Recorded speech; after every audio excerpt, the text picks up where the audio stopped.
అందరికీ నమస్కారం. నిన్న బాబు గారు పుట్టపర్తి వెళ్లారు. కొత్త చెరువులో ఉన్నటువంటి జెడ్పీ స్కూళ్లలో 8వ తరగతి విద్యార్థులకు సోషల్ పాఠాలు బోధించారు. ముఖ్యాంశం ఏమిటంటే వనరులు అనే అంశం మీద పిల్లలకు ఎంతో చక్కటి విద్యా బోధన చేశారు. వనరులు ఎలా సృష్టించాలి, నేను సంపద ఎలా సృష్టిస్తాను, సెల్ ఫోన్ ఎప్పుడు కనిపెట్టాను, ఏ టెక్నాలజీ ఎప్పుడు కనిపెట్టాను, ట్రంప్ తో ఎప్పుడు మాట్లాడాను, బిల్ క్లింటన్ తో ఎలా ముట్టడించాను, అసలు ఎయిడ్స్ వ్యాధిని ఎలా నివారించారని విషయాలు కూడా పిల్లలకు ఎంతో చక్కగా వివరించారు. అలాగే విషయం మర్చిపోయారు, అమరావతిలో వనరులు ఎలా సమకూర్చారు, ఎన్ని కోట్ల రూపాయల ఆదాయము ఆయన సంపాదించారు, ఆ ఒక్క విషయం చెప్పలేదు. ఇకపోతే తండ్రి గారిని కుమారుల్ని తండ్రి గారు విపరీతముగా పొగుడుకున్నారు. ఆ పిదపై ఇరువురు భోంచేశారు.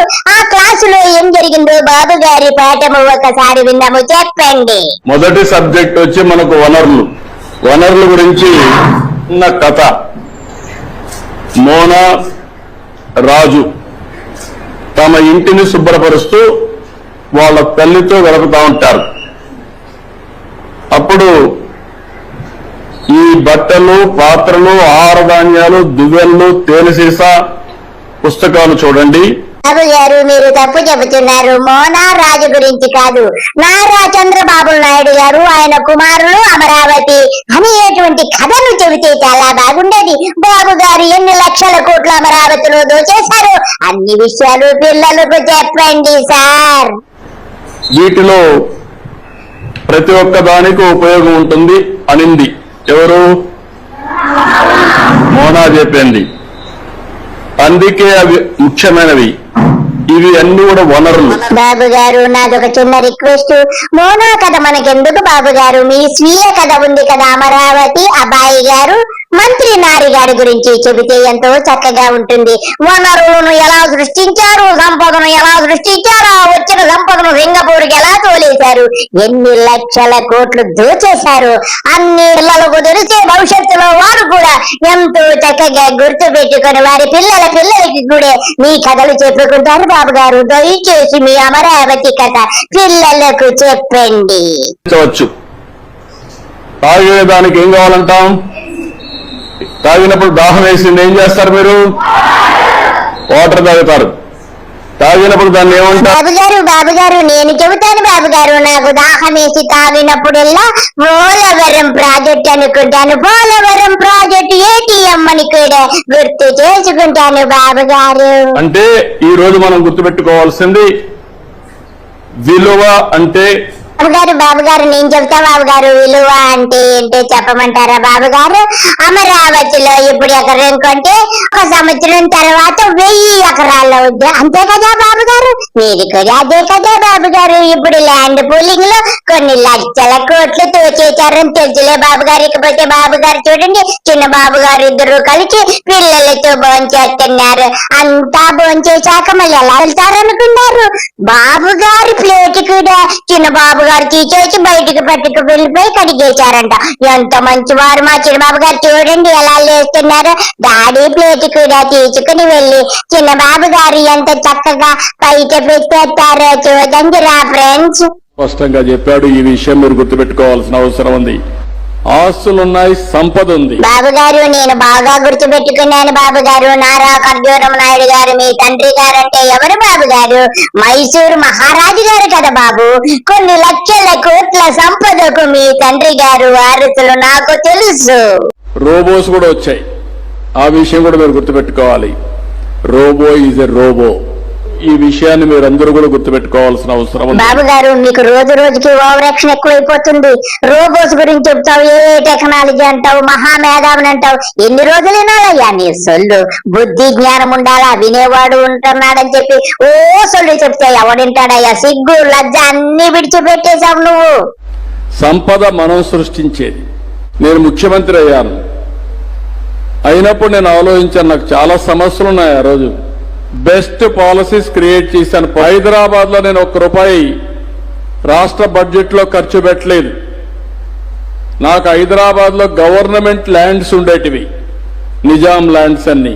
బాబు గారు మీరు చెప్పింది నిజమే బాబు గారు. బడ్జెట్ లో ఒక్క రూపాయి పెట్టకుండా నువ్వేం చేసావో చెప్పనా? నిజాం ల్యాండ్స్ ని ఎలా దోచుకున్నావో 2012లో 1000 ఎకరాలు 50,000 కోట్లకు ఎవరికి ఇచ్చేసావు? ఢిల్లీరావు గారికి అతి చౌకగా ఎకరం 1000 రూపాయల చొప్పున ఇచ్చేసి ఆడి దగ్గర 50,000 కోట్లు నొక్కేసిన సంగతి ఎవరు మర్చిపోతావు? ఒక్కసారి నువ్వు గుర్తు చేసుకో. ఢిల్లీరావు గారికి 1000 ఎకరాలు ఎప్పుడు కేటాయించావు?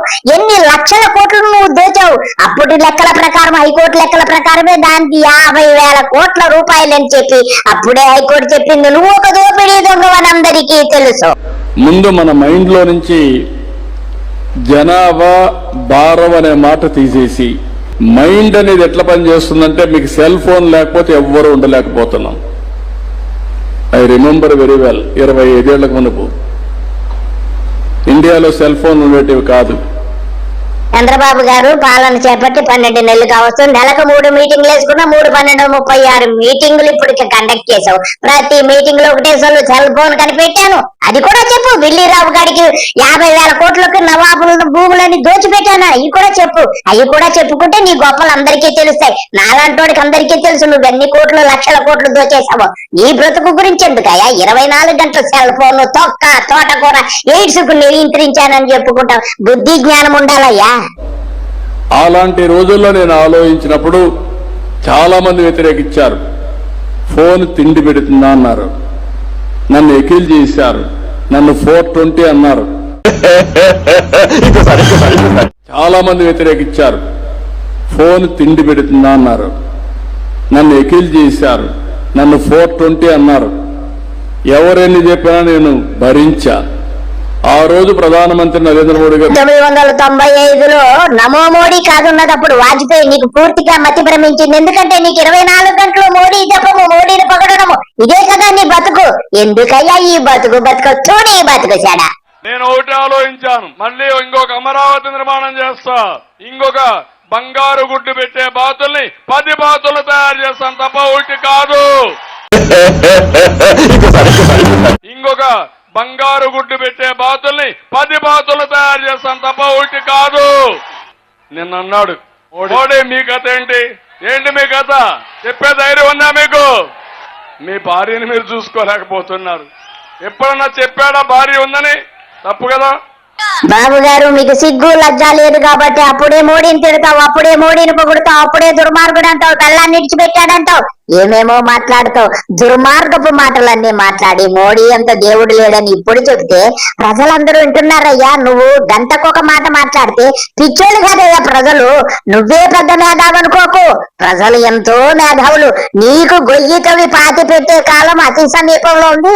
నీకిక రాజకీయ భవిష్యత్తే ఉండదు.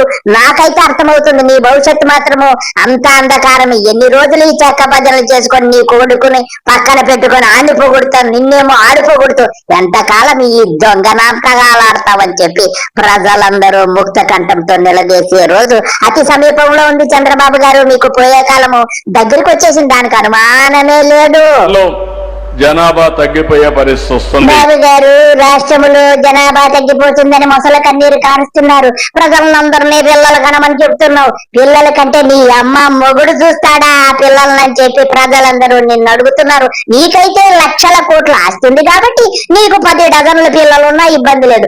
అయినా గాని నీకు ఒక్కడే కదా అఫీషియల్ గా ఉన్నది పిల్లవాడు. ఇంకెక్కడన్నా అఫీషియల్ గా ఉన్నారేమో నాకు తెలదు. ఇకపోతే నీ కొడుకుని ఎందుకలా రోడ్ల మీద తిప్పుతావు? రాత్రి కథ వాడిని ఇంట్లో పడుకో పెడితే తెల్లటప్పటికి ఏమన్నా పిల్లన్నా పుడతాయేమో అని చెప్పి ప్రజలందరూ అడుగుతున్నారు. నీ కొడుకు కూడా కనీసం ఒక 2 డజన్ల పిల్లలు కనే ఏర్పాట్లు కాసింత రాత్రి నువ్వు జాగ్రత్తగా ఏర్పాటు చేస్తే అతనికి 2 డజన్ల పిల్లలు కానీ నీ కోట్ల సంపదకు, అది లక్షల కోట్ల సంపదకు వారసులు వస్తారని ప్రజలందరూ చెప్పుకుంటున్నారు. బాబు గారు అసెంబ్లీలో మాట్లాడి అనేక సార్లు పెద్ద ఎత్తున చర్చ చేసి ఎయిడ్స్ ని నియంత్రణ చేయగలిగాం. కానీ ఇక్కడ ఒక విషయం మనం గుర్తుపెట్టుకోవాలి. బాబు గారు ఎయిడ్స్ నియంత్రించారు, కరోనా నియంత్రించారు, నీ అమ్మామ కూడా నియంత్రించారు, నీ రేషన్ నియంత్రించారు. ప్రపంచంలో ఏదని చెప్పేస్తాడు. ఇప్పుడు నేషనల్ హైవేస్ రోడ్స్ ఉన్నాయి. ఆ రోజు నేను సజెస్ట్ చేశాను ప్రధానమంత్రికి, టెలికమ్యూనికేషన్ సెక్టర్. నువ్వు చెప్పావా?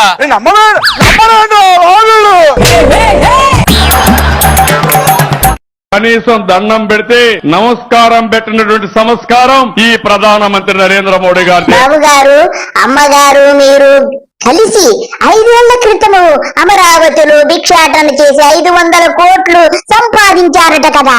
ఎవరికి కావాలి 500 కోట్లు? నా ఆస్తి 1,00,000 కోట్లు, నా ఆస్తి 1,00,000 కోట్లు, నా ఆస్తి 1,00,000 కోట్లు, నా ఆస్తి 1,00,000 కోట్లు, నా ఆస్తి 1,00,000 కోట్లు. మీ జీవితాలు బాగుపడాలంటే ఏం చేయాలి? బాబు గారు నేను చెబుతా బాబు గారు, వాళ్ళ జీవితాలు బాగుపడాలంటే మీరు అర్జెంట్ గా మీ సొల్లు ఆపేసి పిల్లల్ని వదిలేసి వెళ్లిపోతే సంతోషిస్తారు. మన జీవితాలు మారుస్తాయి. ఇప్పుడు నేను తల్లికి 100 ఇచ్చాం. మినిస్టర్ గారు ఉన్నారు, ఆయన కూడా చదువుకున్నాడు బాగా. అవునా, నిజమా? ఓకే. ఏంటి బాబా అన్న, ఇంకోసారి అన్న. ఇప్పుడు నేను తల్లికి 100 ఇచ్చాం. మినిస్టర్ గారు ఉన్నారు, ఆయన కూడా చదువుకున్నాడు బాగా, మంత్రి అయ్యాడు. ఇప్పుడు తల్లికి 100 ఇచ్చారా? ఇది ఒక ప్రభుత్వ విధానమా కాదా? ఎట్లొచ్చింది? ఆయన ఆలోచనల నుంచి వచ్చింది. ఏమన్నారు బాబు గారు? తల్లికి వందనము నీ పుత్రరత్నం గాడి పెట్టాడా? ఆడు నువ్వు కలిసి ఒకసారి ముఖము అద్దంలో చూసుకుంటారా? అబద్ధాలు చెప్పనా కంతుండాలి రా. నీ అమ్మామ కూడా రా జగన్ రా పెట్టింది, నీ అమ్మామ కూడా జగన్ రా పెట్టింది. తో నీ బతుకు చెడా. చేస్తే జనవరి నెల 9వ తారీఖున అమ్మ ఒడి అనే పథకాన్ని తీసుకొస్తా ఉన్నాం. ప్రతి చెల్లెమ్మకు ఈ అన్న ఉన్నాడు, మీ పిల్లలను మీ మామ చదివిస్తాడు అని చెప్పి ప్రతి చెల్లెమ్మకు నేను ఇవాళ హామీ ఇస్తా ఉన్నాను. ఫ్రెండ్స్, ఇప్పటి వరకు చూశారు కదా చంద్రబాబు లీలలు, ఆయన అబ్బాయి గారి లీలలు. అమ్మఒడి అదేనండి, తల్లికి వందనము పెట్టిందంట, ఈయన పుత్రరత్నం అంట. ఇద్దరు ఒకసారి ముఖము అద్దంలో చూసుకోమని చెప్పి ప్రజలందరూ చెబుతున్నారు. అతను 2021లో అతను ప్రారంభించాడు. జగన్ ప్రారంభించి అందరికి ఇచ్చి అందరి మన్నలను పొందాడు. దాన్ని పేరు మార్చి తల్లికి వందనం అని చెప్పి డబ్బు కొట్టుకున్నంత మాత్రాన్న ఎవరో నమ్మరు ప్రజలు. ఈ మహామేధావులిద్దరిని మీరందరూ చూస్తున్నారు కదా. తండ్రి గారిని కొడుకు పొగిడితే కొడుకుని తండ్రి పొగుడుకుంటూ ఇలాగా జీవనం సాగిస్తున్నారు. రోజుకొక మీటింగ్. ఇంతే ఈ 5 సంవత్సరాలు ఇలాగా నెలకొక 10 మీటింగులతోటి ప్రజలను మభ్యపెట్టి ఉన్నవి లేనట్టుగాను లేనివి ఉన్నట్టుగాను అభూత కల్పనను సృష్టించి ఇలాగ మోసం చేస్తూ ఉంటారు. ఇంతకంటే మనం ఏమి చెప్పలేము. అందరికీ నమస్కారము. Bye. Good luck. I wish all the best. Bye bye.